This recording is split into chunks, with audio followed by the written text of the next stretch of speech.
अस्सलामु अलैकुम वरहमतुल्लाहि वबरकातुह। रमज़ान का तीसरा दिन तारीख के झरोकों में, और आज का इंतखाब है बद्र का सफ़र, जब हक़ ने बातिल को मात दी।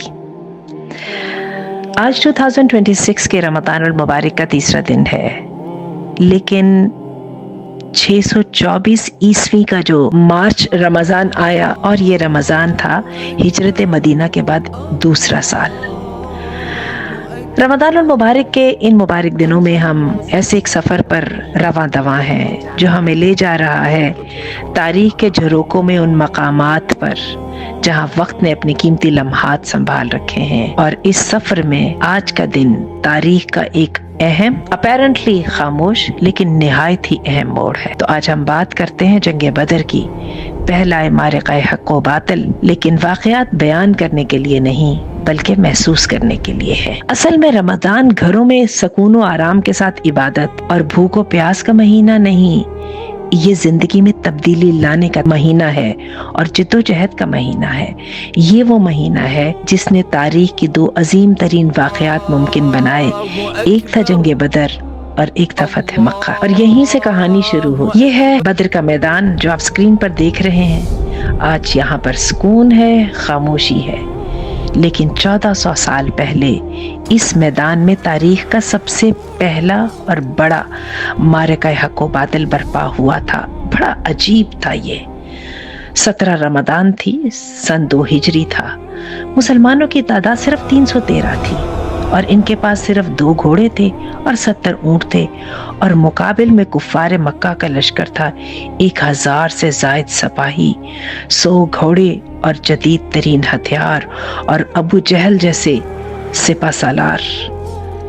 नबी करीम सल्लल्लाहु अलैहि वसल्लम ने तादाद को नहीं देखा, आपने तदबीर और हिकमत अमली देखी। और आपने सहाबा किराम से मशवरा किया, मकाम का जायजा लिया, पहुंचे पहले, कुआं पर कब्जा किया और दुश्मन को पानी लेने से महरूम कर दिया। यह आपकी फौजी हिकमत अमली थी।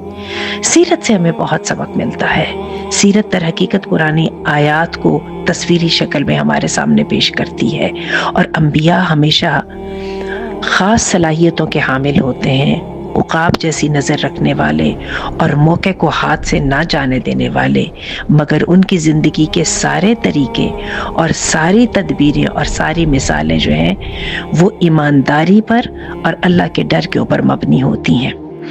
मुसलमानों को तो शायद जिहाद करना था ही नहीं, वो तो इस सोच में आए थे कि काफिला मिलेगा जिसके अंदर सोना चांदी भरा होगा और उसको शिकस्त देना भी आसान होगा।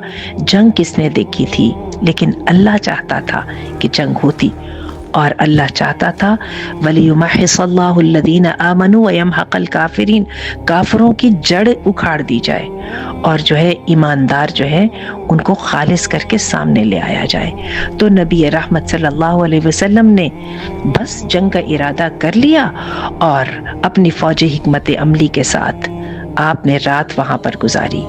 सबसे अहम जो बात थी वो ये थी कि कुफार के खेमों के अंदर शराबो कबाब और रक्स और दरिंदगी और खाना और पीना और बहकना, जबकि नबी करीम सल्लल्लाहु अलैहि वसल्लम और मुसलमानों के खेमों के अंदर सजदों में रात, दुआ, अल्लाह से तलब। मौरखीन और उलमा इस मारिके को बहुत अजीब तरीके से देखते हैं।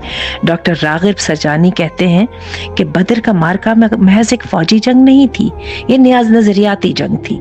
उसने ये साबित किया था कि ईमान और नजरिए की ताकत जो है वो हर ताकत से बढ़कर। डॉक्टर तारिक सऊदान कहते हैं बदर ने उम्मत को 3 चीजें सिखाई। सबसे पहले इत्तेहाद, उसके बाद तदबीर, और फिर अल्लाह पर कामिल भरोसा। आज दुश्मनों के अंदर घिरी हुई मोहम्मद सल्लल्लाहु अलैहि वसल्लम की उम्मत को भी अगर कोई चीज इज्जत दिला सकती है, تو وہ یہی چیزیں ہیں، 3 چیزیں ہیں۔ قرآن مجید بھی جنگ بدر کا تذکرہ بڑے جذب کے ساتھ کرتا ہے۔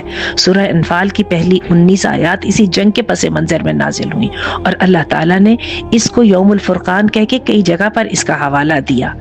اللہ تعالیٰ سورۃ الانفال میں فرماتے ہیں وَمَا رَمَيْتَ إِذْ رَمَيْتَ وَلَكِنَّ اللَّهَ رَمَى، تو نے تو نہیں وہ مٹھی پھینکی جس نے کافروں کو اندھا کر دیا، وہ تو اللہ نے مٹھی پھینکی تھی۔ اسی کے ساتھ یہ فرماتے ہیں ان تستفتحوا فقد جاءکم الفتح، تم فتح مانگا کرتے تھے نا، فیصلہ مانگا کرتے تھے کافروں، تو آ گیا نا فیصلہ۔ اور پھر آپ کو میں بتاؤں کہ جس رات اللہ کے رسول صلی اللہ علیہ وسلم نے اگلے دن سامنے کھڑے ہونا تھا، اس رات اللہ کے رسول نے دعا کی، اور صحیح مسلم میں آتا ہے کہ اللہ کے رسول نے فرمایا، اپنے رب سے کہا، اپنے رب کے آگے مناجات کی، اور ایسے تڑپ کے کی کہ چادر آپ کے کندھے سے ڈھلک جاتی تھی۔ اللہم ان تہلک ہذہ العصابہ لا تعبد فی الارض، ایک اللہ آج یہ چھوٹی سی جماعت اگر شکست کھا گئی تو اس زمین پر زمین چلتی رہے گی، دنیا گزرتی رہے گی، لیکن تیرے اکیلے کی عبادت اس زمین میں کبھی ہوگی نہیں۔ ہم رمضان المبارک میں ہیں، اور کچھ دنوں تک ہم 17 رمضان کو پہنچ ہی جائیں گے، جب بدر کا معرکہ گرم ہوا تھا۔ اس شکست کی کیا حیثیت تھی اور اس جیت کی کیا حیثیت، زیادہ بتانے کی ضرورت نہیں، باتوں کا ہمیں پتہ ہے۔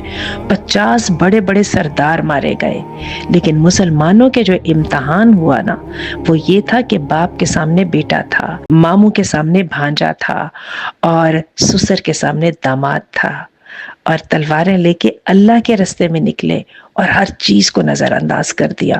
تو پھر اللہ تعالیٰ نے جو نصرت عطا فرمائی، وہ جو جذبہ تھا، اسی کے بارے میں اقبال نے کہا تھا فضائے بدر پیدا کر فرشتے اتر سکتے ہیں، تیری نصرت کو قطار اندر قطار اب بھی۔ تو آج جب کہ امت گدوں میں گری ہوئی ہے کہ کس کو موقع ملے اور وہ بچا کھچا گوشت نوچ لے، آج جب امت کے بچے، بوڑھے اور کمزور عورتیں ہاتھ اٹھا کے اللہ سے نصرت کی دعا مانگتی ہیں کہ متا نصر اللہ، تو اس کے اندر جنگ بدر ہمارے لیے یہ سبق ہے۔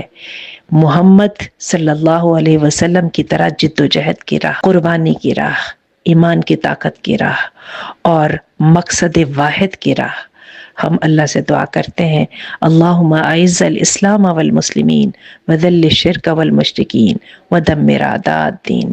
اللہ تعالیٰ اسلام کو دوبارہ عزت عطا فرما، اللہ تعالیٰ اس امت کو دوبارہ ایک جھنڈے کے نیچے اکٹھا کر دے، اور اللہ تعالیٰ مجاہدین کی قربانیوں کو رنگ لاتے ہم اپنی آنکھوں سے دیکھیں۔ السلام علیکم۔